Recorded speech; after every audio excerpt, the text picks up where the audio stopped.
You don't experience inflation on a chart. You experience it at the grocery store, at the gas pump, on your rent renewal. 1 month you're fine.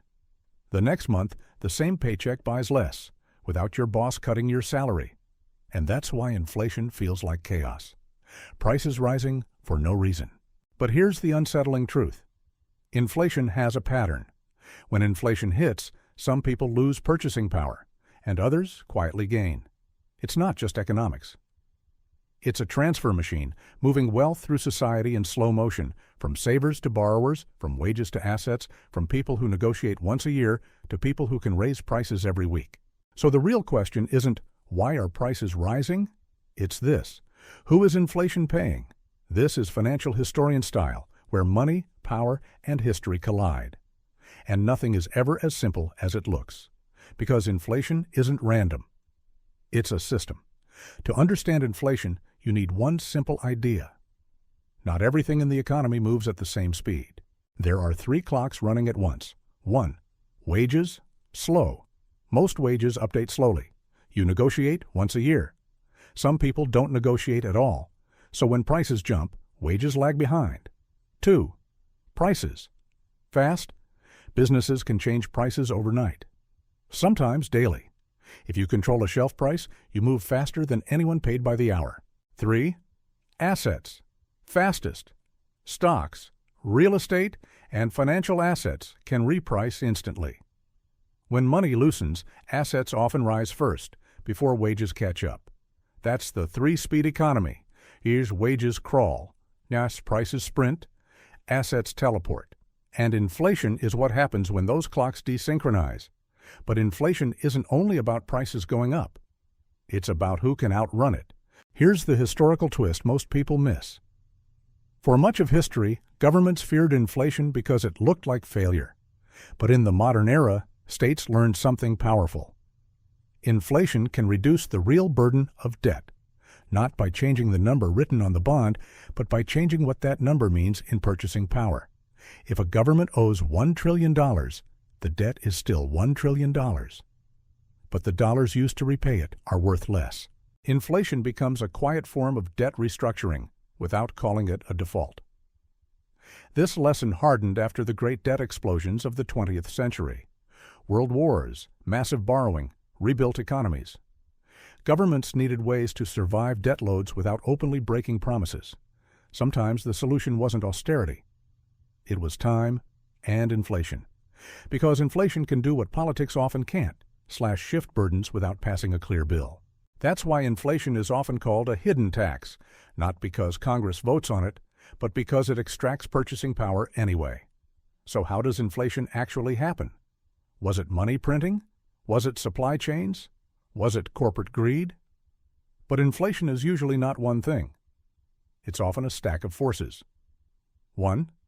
Monetary expansion, more dollars chasing the same goods. When the money supply and credit expand faster than production, especially in assets first. Loose money often shows up as soaring housing prices, rising stocks, cheap debt fueling speculation. Then, later, it leaks into consumer prices. 2. Supply shocks, fewer goods, higher prices. If energy spikes, shipping breaks, or labor shortages appear, even without too much money, prices can climb. 3. Pricing power, who can raise prices and keep customers. This is where inflation becomes political. Some industries are competitive, others are concentrated. So inflation isn't just a number. It's a battle over who has the power to pass costs forward. People on fixed wages absorb the shock. People with pricing power push it away. People with assets often ride the wave upward. People holding cash watch it, silently shrink. Inflation doesn't hit society equally. It sorts society. Case File 1. The 1970s, United States. The 1970s weren't just high inflation. They were a collision of forces. Inflation destabilized trust in institutions. People stopped saving in cash, chased hard assets, demanded higher wages. Inflation became psychological. Expectations feed themselves. To kill inflation, you often have to crush demand, higher rates, recession, unemployment, which is another kind of transfer. From workers to price stability. Case File 2. Post-war debt reductions. Many countries didn't pay down debt.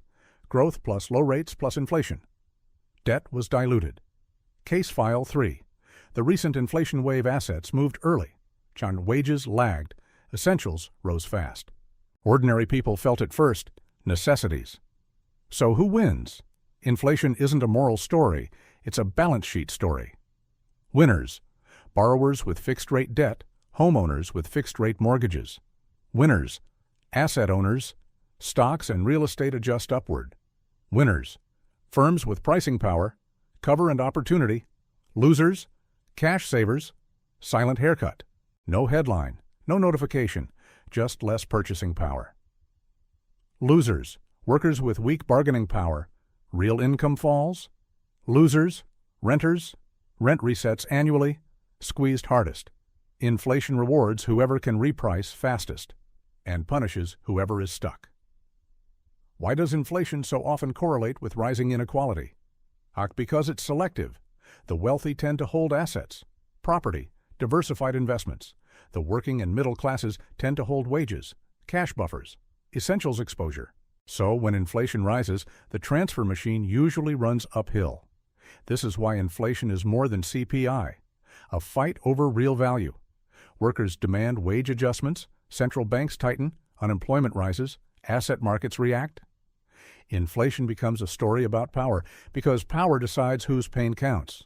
Inflation is not just prices rising. It's a transfer system, a machine that moves wealth based on assets, debt, pricing power, slow wages, paycheck to paycheck. The winners aren't always obvious. And the losses aren't always labeled.